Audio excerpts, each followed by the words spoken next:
இன்னைக்கு நம்ம பேசிக் கம்ப்யூட்டரோட கண்டினியூஷன் தான் பார்க்க போகிறோம். இதுக்கு முன்னாடி வீடியோ நிறைய போட்டிருப்பேன், அதெல்லாம் பார்க்காதவங்க பார்த்துட்டு வந்துருங்க, அப்போ தான் இது புரியும். ஓகே, இன்னைக்கு வந்து நம்ம WordPad ஓப்பன் பண்ணிட்டு அதில் எப்படி டைப் பண்ணுறது அப்படின்றத பார்ப்போம். ஸ்டார்ட் கிளிக் பண்ணிக்கோங்க. கிளிக் பண்ணிட்டு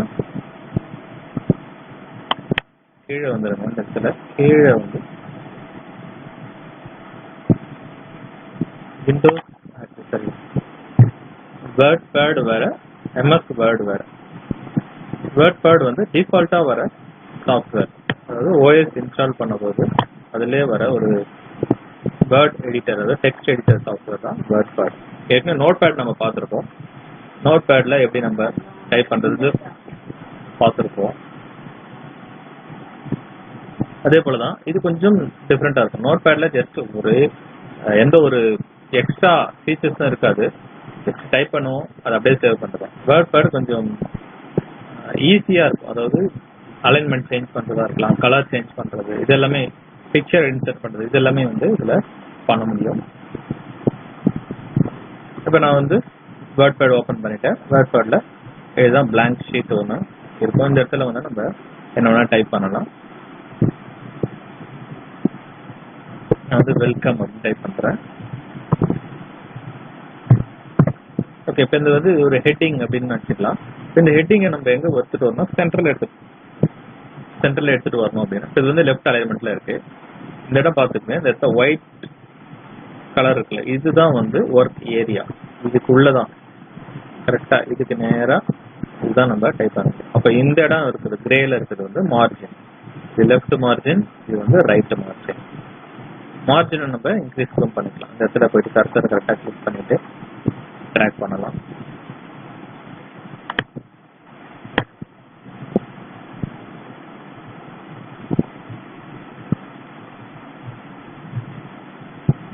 ஓகே, இப்போ நான் வெல்கம்னு டைப் பண்ணியிருக்கேன். இது வந்து சென்டர் அலைன்மெண்ட் எடுத்துகிட்டு வரணும். சென்டரில் இங்கே இது சென்டர் அலைன்மெண்ட், இதை கிளிக் பண்ணால் சென்டரில் வரும். இது வந்து ரைட் அலைன்மெண்ட், இது கிளிக் பண்ணால் ரைட் சைடில் போகும். சென்டரில் எடுத்துகிட்டு வரணும். இது சைஸ் இன்க்ரீஸ் பண்ணலாம். நம்ம செலக்ட் பண்ணிவிட்டு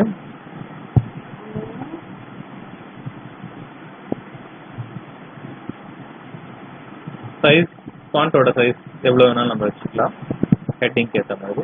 போல்டு, இது வந்து கிளிக் பண்ணோன்னா கொஞ்சம் டார்க்காக வரும். இது வந்து இட்டாலிக், கொஞ்சம் ஸ்லாண்டிங்காக நமக்கு தெரியும். ஒரு தடவை கிளிக் பண்ணால் இட்டாலிக் அப்ளை ஆகும், இன்னொரு தடவை கிளிக் பண்ணால் இந்த இட்டாலிக் வந்து ரிமூவ் ஆகிடும். இதே போல் அண்டர்லைன், சேம் இது அதே போல தான். கம்ப்யூட்டரை பொறுத்த வரைக்கும் ஒரு தடவை கிளிக் பண்ணால் அது அசைன் ஆகும், இன்னொரு தடவை கிளிக் பண்ணும்பொழுது அது வந்து டெலிட் ஆகிடும். டைப் பண்ணிட்டு என்டர் கொடுத்தோன்னே அடுத்த லைனும் சென்டர்லேயே வரும். ஏன்னா நம்ம சென்டரில் செட் பண்ணதால சென்டர்லேயே வரும்.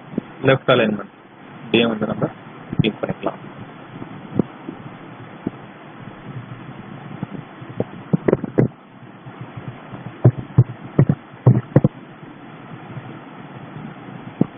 அலைன்மெண்ட் அப்படின்னு சொல்லிட்டு ஒரு எக்ஸாம்பிள் எதுவும் டைப் பண்ணியிருக்கேன். இப்போ நான் அதை வந்து செலக்ட் பண்ணிவிட்டு கலர் சேஞ்ச் பண்ணுறேன். கலர் சேஞ்ச் பண்ணுறதுக்கு அதுக்கு நான் செலக்ட் பண்ணிட்டு தான் பண்ணணும். இங்கே இருக்கு பாருங்க, ஏன்னு சொல்லி டெக்ஸ்ட் கலர். இதில் போய்ட்டு நமக்கு என்ன கலர் வேணுமோ அந்த கலரை நம்ம செலக்ட் பண்ணிக்கலாம்.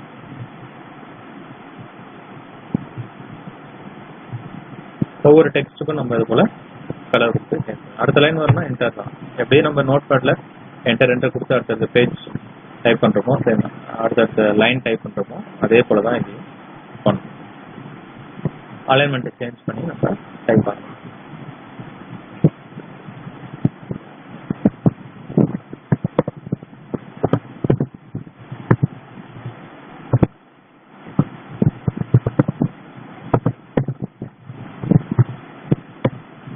ஓகே, அலைன்மெண்ட்ல என்னென்ன அலைன்மெண்ட் இருக்குன்றத நான் டைப் பண்றேன்.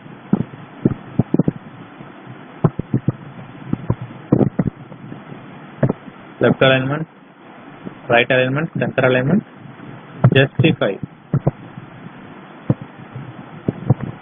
ஜஸ்டிஃபைன்றது ஃபுல் பேராகிராஃப் டைப் பண்ண பிறகு தான் அந்த அலைன்மெண்ட் வந்து எஃபெக்ட் தெரியும் உங்களுக்கு. ஃபுல் பேராகிராஃப் டைப் பண்ணிட்டு நீங்கள் அதை ஜஸ்டிஃபை, இதுதான் செலக்ட் பண்ணி பாருங்க, உங்களுக்கு அது தெரியும், அதோட டிஃப்ரெண்ட் தெரியும். லெஃப்ட் அலைன்மெண்ட் போல தான் இருக்கும், ஆனால் லெஃப்ட் அலைன்மெண்ட்டுக்கும் ஜஸ்டிஃபைக்கு கொஞ்சம் டிஃப்ரெண்ட். லெஃப்ட் ரைட் ரெண்டுமே ஈவனாக கரெக்டாக எடுத்துகிட்டு வந்துடும். இப்போ இதெல்லாம் வந்து உள்ள இருக்கிற சப்ஹெட்டிங் அப்படின்னு நம்ம நினைச்சுக்கலாம். அப்போ இது வந்து ஒரு புல்லட் போட்டு எழுதலாம், அதாவது டாட் வச்சு ஸ்டார் வச்சு அந்த மாதிரி நம்ம எழுதலாம். நம்பர் 1 2 3 போட்டு எழுதலாம். நமக்கு எப்படி வேணுமோ அந்த மாதிரி போட்டு எழுதிக்கலாம்.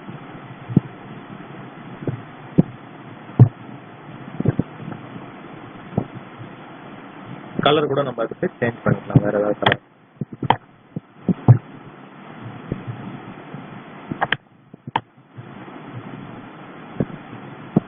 லைன் ஸ்பேஸ், இது கூட நம்ம லைன் ஸ்பேஸ் என்ன பண்ணலாம், ரொம்ப அதிகமா இருக்கு, ஒவ்வொரு லைனுக்கு நடுவில் ஸ்பேஸ் அதிகமா இருக்குன்னா அதை நம்ம கம்மி பண்ணணும். அதில் போயிட்டு 1 கொடுத்தோம்னா அந்த லைன் வந்து ஸ்பேஸ் லைன் 2 லைனுக்கு உள்ள ஸ்பேஸ் வந்து கம்மி பண்ணணும். இதை சேவ் பண்ண போறோம். சேவ் பண்றதுக்கு shortcut key control S press பண்ணாலும் சேவர் டயலாக் பாக்ஸ் ஓப்பன் ஆகும். இந்த ஃபைலில் போயிட்டு சேவ் இதையும் கொடுக்கலாம். அங்கே இருக்க ஃப்ளாப்பி ஐக்கான் இது, இந்த ஐக்கானையும் நம்ம கிளிக் பண்ணலாம். சேவ் ஐக்கான் அப்படின்னு சொல்லுவாங்க.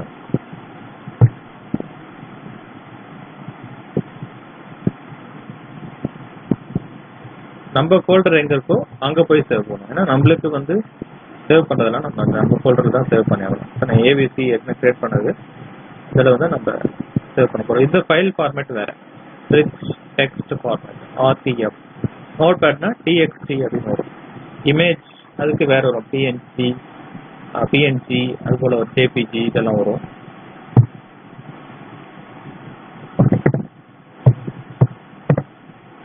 ஜஸ்ட் சாம்பிள் மட்டும் கொடுக்குறேன். டாட் ஆர்டிஎஃப் அப்படின்றது டிஃபால்ட்டா இந்த அப்ளிகேஷன் வந்து அதுக்கு கொடுக்குறோம். நம்ம அந்த ஃபோல்டருக்கு போய் பார்த்தோம்னா நம்ம சேவ் பண்ண ஃபைல் அதெல்லாம் காமிக்கும்.